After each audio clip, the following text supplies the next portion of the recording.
This is a reading from the Virgin Mary in the writings of Maria Valtorta by Father Gabriel M. Roschini, OSM.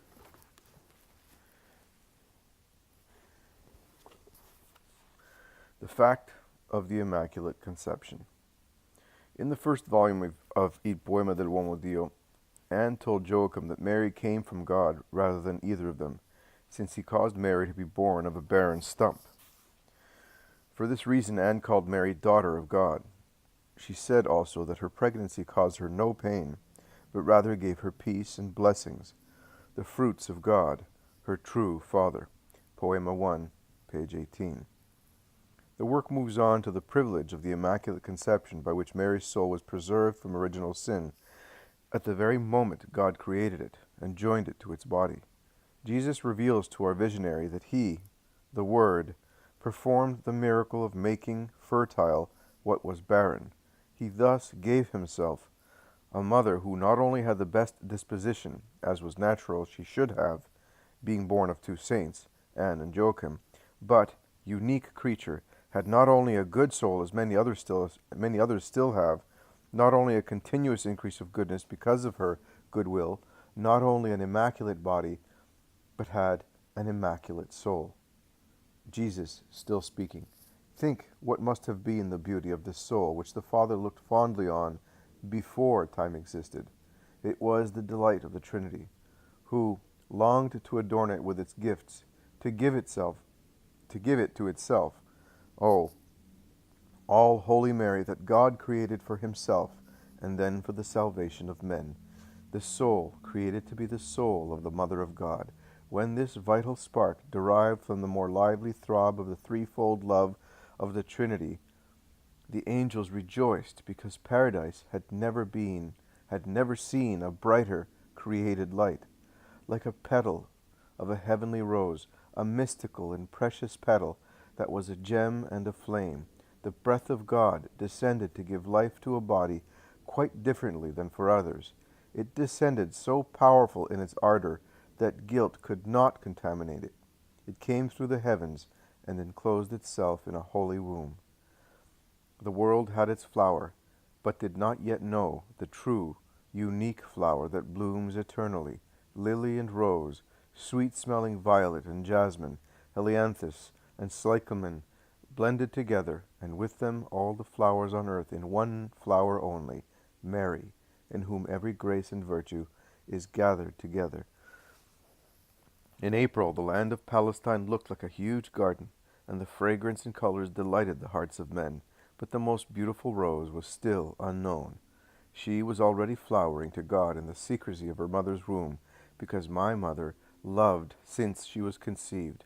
But only when the vine gives its blood to make wine, and the sweet strong smells fill the yards and the nostrils, she would smile to God first, and then to the world, saying with her most innocent smile, "Here, the vine that will give you the bunch of grapes to be squeezed in the winepress, so that it will become eternal medicine for your disease, is amongst you. In the meantime, consider how to bear a creature free from the stain that deprives one of God, gives the mother a superior intelligence, and makes a prophetess of her, although she is conceived in a natural and human way. The prophetess of her daughter, whom she calls Daughter of God, and consider what would have happened if innocent children had been born of innocent first parents, as God wanted. Man, you state that you are setting out to be Superman, and with your vices are only setting out to be super-demon. The possibility of existing and living without the contamination of Satan, leaving to God the administration of life, knowledge, and goodness, would have been the means to make you Superman, not wishing more than what God had given you, which was little less than infinite. And thus, in a continuous growth towards perfection, you would have been able to generate children who would be men in their bodies and sons of the intelligence in their souls, victors, strong, giants over Satan, who would have been vanquished so many thousand centuries before the hour when he will be humiliated, and all his evil with him. Poema 1, page 19 to 21.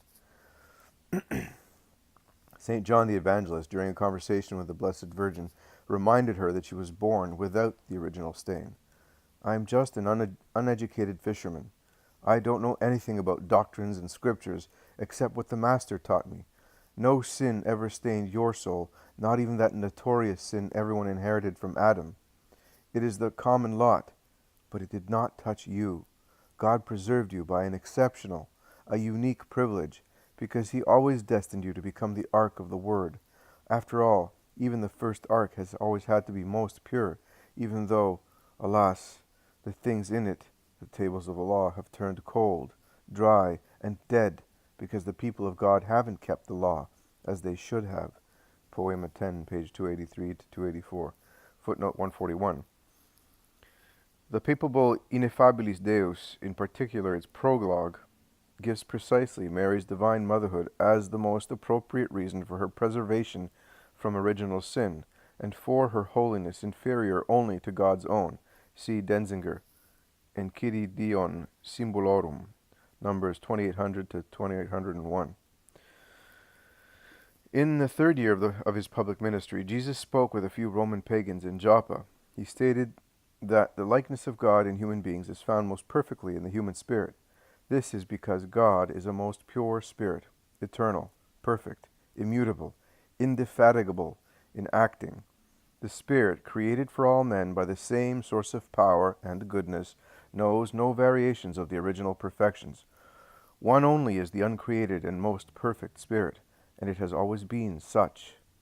There, three are the spirits that were created perfect, and, footnote 142, the English translation of Il Poema dell'Uomo Dio rearranged this paragraph according to the text of the D2 manuscript. I reinserted a translation of the original manuscript in the text above. Now follows a note by Father Roschini, editor. Father Roschini, editor. The Spirit knows no variations of the original perfections. One only is the uncreated and most perfect Spirit, and it has always been such. Was modified as follows in D2. The Spirit, created in all men by the same source of power and goodness, knows no variation of the original perfection, but knows many of them after it is infused in the body. One only is the uncreated and most perfect Spirit, and it has always been such. You are one of them, Master, they say to him. Not I, Jesus answers.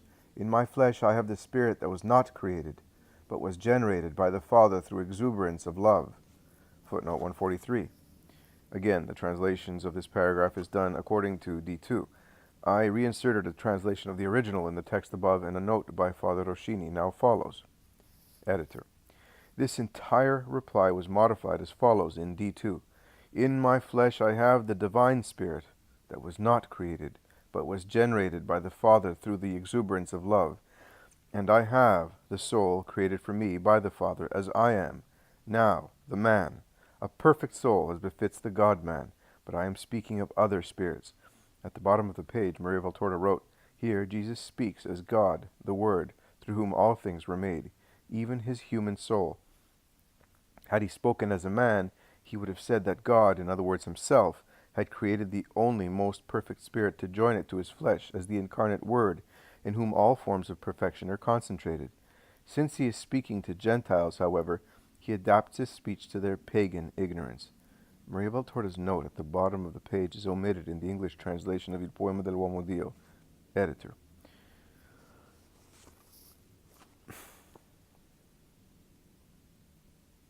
In my flesh I have the Spirit that was not created, but was generated by the Father through exuberance of love. Which, then? The two first parents from whom the human race descends, they were created perfect, and then they voluntarily fell into imperfection. The third one, footnote 144, an obvious allusion to his most holy mother, the third one, created for the delight of God and of the universe, is too superior to the possibilities of thought and faith of the present world to be pointed out to you. Poema 6, page 741. Thus, only three people were created in perfect innocence, Adam, Eve, and Mary. The first two, however, lost it. Most Holy Mary always retained it. It is not without reason, therefore, that Our Lady made Valtorta pay attention to the uniqueness of both Christ's humanity and hers. She said, I am a woman. Jesus is a man. Still, our humanness was and is different from any other. This is because we were immune from sin, even original sin, and because our relationship with the one and triune God was unique. No other creature, past, present, or future, compares with us on those points. Poema 10, page 278-79. God fittingly says of Most Holy Mary, "She rolls time back to the first days. She gives my divine eyes the joy of contemplating a new Eve, such as I created her, nay, even holier and more beautiful, because she is the mother of my word, and because she is the martyr of the greatest act of forgiveness." Poema 10, page 356-57. Mary the Immaculate was never deprived of the remembrance of God, of his closeness, his love, his light, his wisdom. Poema 1, page 21. The foundations for this unique privilege. According to Il Poema dell'Uomo Dio, St. John, the apostle and evangelist, was aware of the remarkable privilege of the Immaculate Conception, even while the Blessed Virgin was still alive on earth. One day, Mary alluded to the end of her life on earth. She expressed the desire that it should come to an end on the spot where Jesus ascended to the Father. At this, St. John said to her, "Mother, you too will be taken up." "No," Mary answers, "I am not Jesus, you know. I was born humanly." "Yes, but without original sin." John's answer shows that he knew about the unique privilege granted to the Virgin Mary. How did he learn of it? What was his source of information? Obviously Jesus, the Master. John admitted it. "I'm just an uneducated fisherman. I don't know anything about doctrines and scriptures except what the Master taught me, but I'm like a child because I'm pure. That might be why I know more than the rabbis of Israel do. Jesus said so. God hides those things from the wise and reveals them to the little, to the pure. That is why I think, or have a feeling, that you will be granted what Eve would have had if she hadn't sinned. Actually, what you get will be far better, because you are not the wife of Adam, a mere man, but God took you as his spouse, so you would give the earth the new Adam that remains faithful to grace." Poema 10, page 282-83. It is an article of faith that Mary's Immaculate Conception was revealed by God, as Pius IX solemnly defined it on December the 8th, 1854, in the dogmatic bull Ineffabilis Deus. It is established on three solid foundations, which are very well illustrated in Valtorta's writings, namely, 1. A biblical foundation, 2. A traditional foundation, Mary the new Eve, and 3. A dogmatic foundation, Mary, Mother of God. 1. The biblical foundation. The papal bull Ineffabilis Deus teaches that this remarkable mystery is founded on what is called the Proto-Evangelium. "I will put enmities between you," the diabolical snake, "and the woman, and your seed and her seed. She shall crush your head, and you shall lie in wait for her heel." Genesis 3:15, Due. That shows that Mary is joined to her son, her seed, in the battle against and triumph over the diabolical snake and his works, sin, and one of its consequences, death. That enmity in which Mary triumphs over the devil is explicitly mentioned in Il Poema dell'Uomo Dio. Mary, with Christ, has vanquished the cursed dragon. Poema 10, page 361. Because of that, she was never overcome by him, nor subjected to him. "Ever since the time I was immaculately conceived," the Blessed Virgin explains, "I, who am sinless, have had Satan's head under my heel." Quaderni 43, page 638-39, December the 8th. Mary's triumph over sin began at the very first moment of her life. Satan's rage when the one who was to conquer him was born is noteworthy. Just before Mary's birth, a violent storm broke out, such as no one present had ever seen. It is growing dark, and the evening is preceded by a furious and very violent storm. It brings torrential rain, wind, lightning, everything except hail, which has fallen elsewhere. One of the workers notices the ferocity of the gale. "It looks as if Satan has come out of Gehenna with his demons. Look at those black clouds. You can smell sulfur in the air, and you can hear whistling and hisses, and wailing and cursing voices. If it is him, he is furious this evening." The other worker laughs and scoffs. "A great prey must have escaped him, or Michael has struck him with a new thunderbolt from God, and he has had his horns and tail clipped and burnt." A woman passes by and shouts, "Joke him! It is coming, and it is happening quickly and well." And she disappears with a small amphora in her hands. The storm drops suddenly, after one last thunderbolt that is so violent that it throws the three men against the side wall, and in front of the house in the garden a black, smoky cavity remains as its memory. Meanwhile, a cry, one resembling the tiny plea of a little turtle dove that for the first time no longer peeps but coos, is heard from beyond Anne's door, and at the same time a huge rainbow stretches its semicircle across the sky. "We've never seen anything like this. Look, look!" It seems to enclose in a circle the whole of the land of Israel. "And look, there is already a star in the sky, while the sun has not yet set. What a star! It is shining like a huge diamond. And the moon over there is a full moon, 3 days early, but look how she is shining." The women arrive jubilant with a plump little baby, wrapped in plain linens. It is Mary. Also the women are speaking of the storm and the unusual state of the moon, of the presence of the star and the rainbow. Poema 1, page 25 to 27. In a dictation, Jesus addresses himself to the devil. "You are beaten in a woman, by a woman." Poema 1, page 36. Jesus explains, "The sublime victory of God over Satan's revenge was to raise the perfection of the beloved creature to a super-perfection that should annul, at least in one person, all recollection of humanity, liable to Satan's poison, so that the Son should be generated not by a man's chaste embrace, but by a divine embrace that causes the spirit to change color in the ecstasy of the fire." Poema 1, page 36. "Hiss, O Satan, your hatred while she comes into the world. This child has beaten you.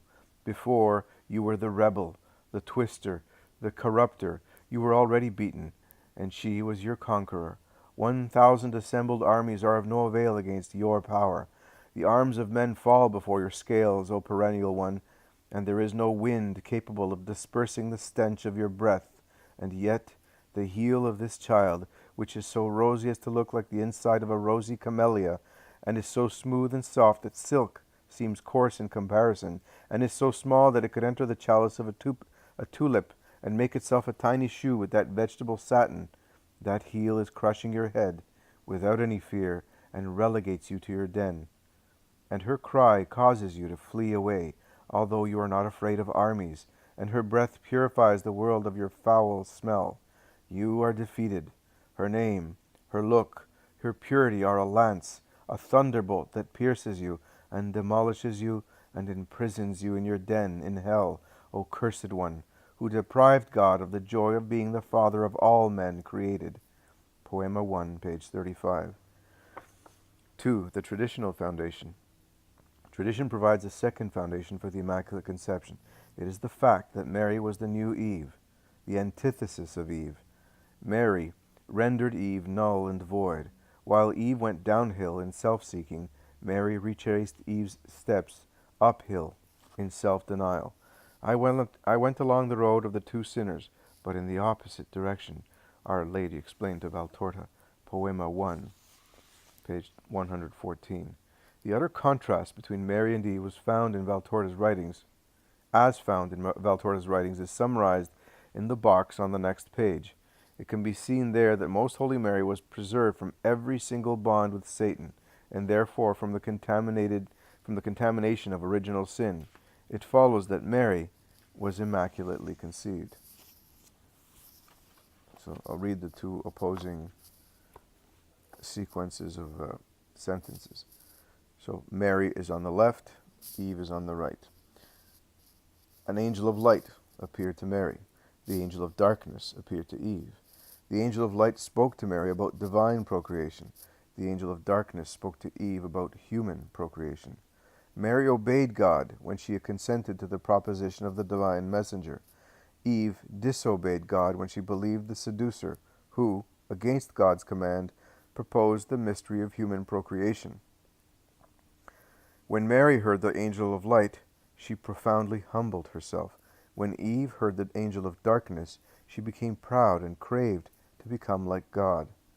Mary became similar to God because she conceived the divine person of the Word according to his human nature, just as the Father conceived him according to his divine nature. Eve became similar to the devil when she fell from grace. Mary remained a virgin when she conceived by the power of the Holy Spirit. Eve was violated by the seducer spiritually and bodily. Mary, full of grace, paid the price of inexpressible grief to become the bearer of life and grace, both for herself and all of humanity. Eve, together with Adam, was attracted by pleasure and sinned. She fell from grace, affecting both herself and all her descendants. 3. The dogmatic foundation. The third foundation for Mary's preservation from original sin is her eminent dignity as the Mother of God. The mother had to be worthy of the Son, who is absolute purity. According to Valtorta, Elizabeth used that reasoning when she spoke to Mary. There is no stain in you, as God chose you for his mother. Poema 1, page 138.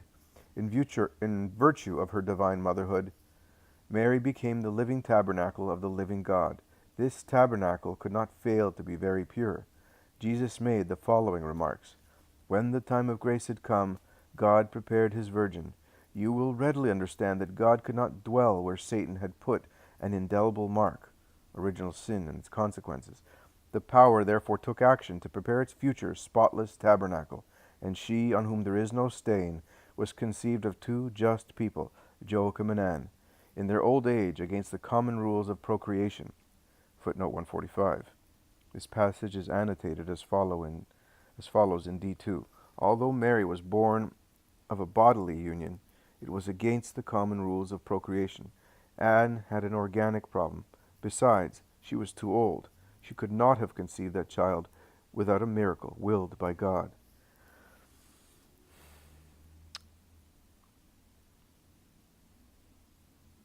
Who brought that soul into the embryonal flesh that rekindled the old womb of my grandmother, Anna of Aaron. The strength of God, Gabriel, has always been the victorious archangel. The announcer, who was already familiar with the ways of the earth, as he had descended to speak to the prophets, with a cry of joy, took from the divine fire the spark which was the soul of the eternal maid, and clasping it in the circle of the angelical flames of his spiritual love, brought it down onto the earth, into a house, into a womb, Anne's. And the world, from that moment, had the adoring maid, and God, from that moment, could look at a spot on the earth without feeling disgusted. Poema 2, page 652 to 53. D. The consequences of Mary's preservation from original sin.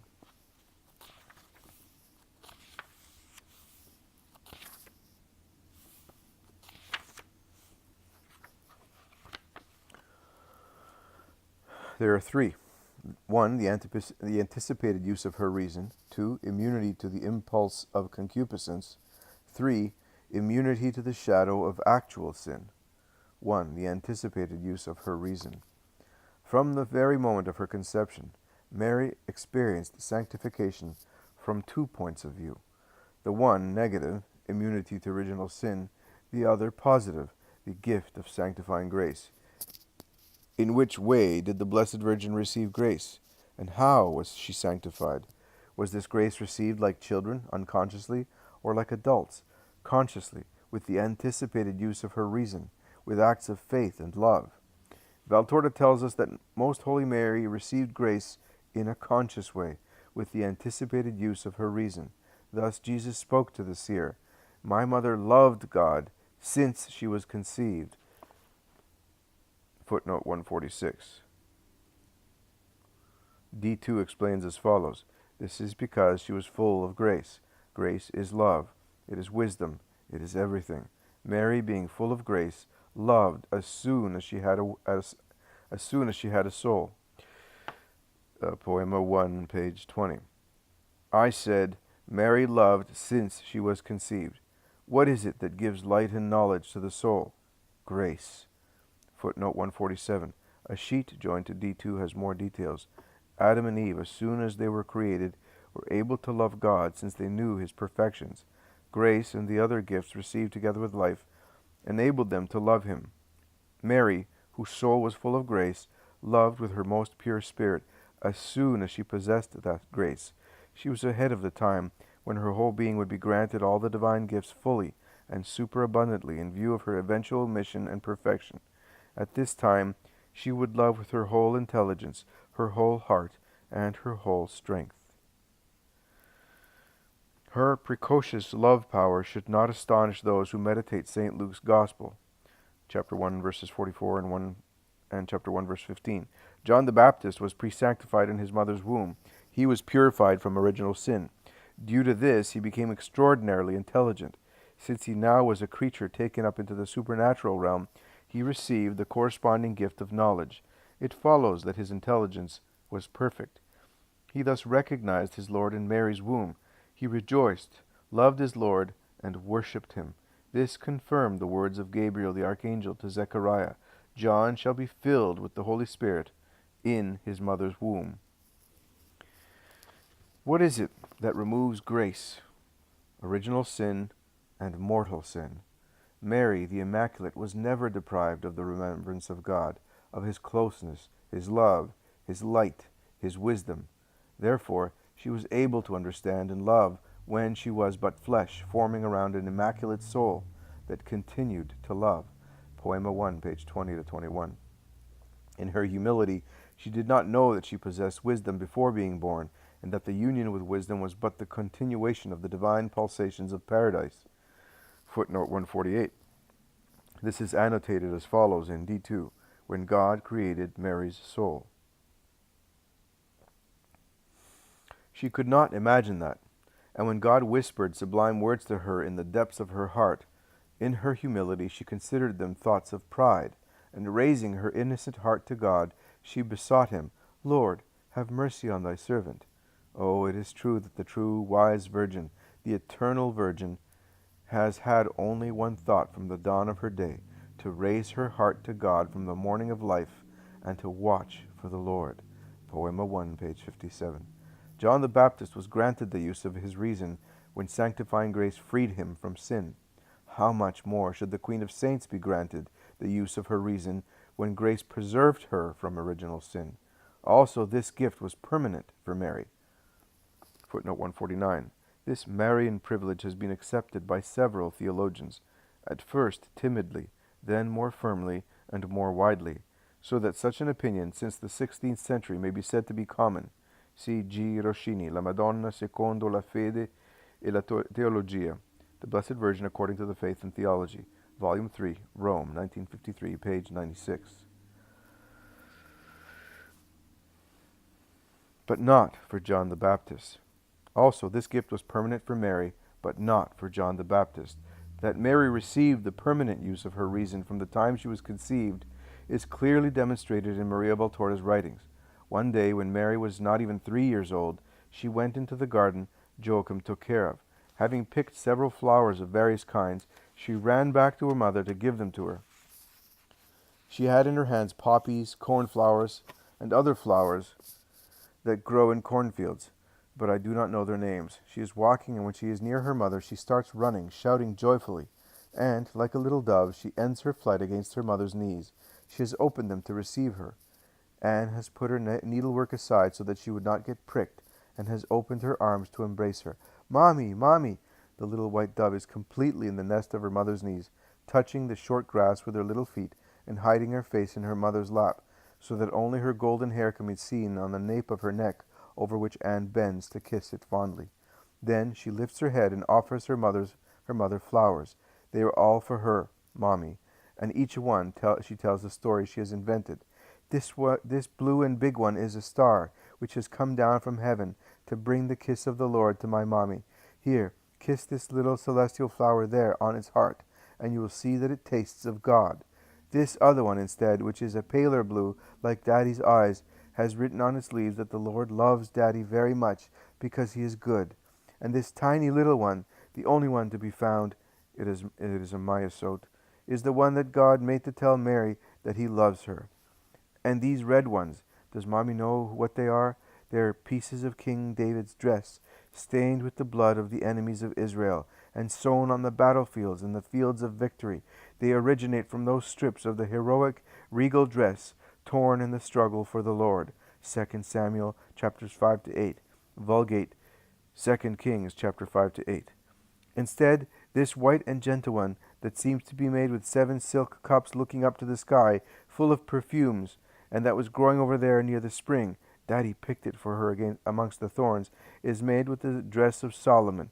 He wore it so many years before, in the same month in which his little granddaughter was born, when he walked in the midst of the multitudes of Israel, before the ark and the tabernacle, in the splendid majesty of his robes. And he rejoiced because of the cloud which returned to encircle his glory, and he sang the canticle and the prayer of his joy. 1 Kings chapter 8. Vulgate is 3 Kings chapter 8. I want to be always like this flower, and like the wise king. I want to sing throughout my life canticles and prayers before the tabernacle, ends Mary. How do you know these holy things, my darling? Who told you? Your father? No, I do not know who it is. I think I have always known them. Perhaps there is one who tells me, and I do not see him. Perhaps one of the angels that God sends to speak to good people. Mommy, will you tell me another story? Poema 1, page 44 to 45. Thus, Mary told her mother of her resolve to remain a virgin for God, to give herself to him alone, and to be his handmaid. We must note Mary's answer to her mother's question, "How do you know these holy things?" The child replies, "I think I have always known them." This obviously means that she did not learn them from any other human being. Because of the anticipated use of her reason, the Blessed Virgin cooperated in a meritorious way with her own sanctification. Furthermore, from the very beginning of her personal existence, she was raised to a state of union with God, that is, love's authentic reign. The Holy Spirit, the soul of her soul, knew from the start that he was fully Mary's master. As far as her will was concerned, her soul was completely transformed in God's will. In other words, in her will there was nothing opposed to God's will. See St. John of the Cross, The Ascent of Mount Carmel, Book 3, Chapter 2, number 10. What is the climax for all other saints was Mary's starting point. I'll continue next time with immunity to the impulse of concupiscence.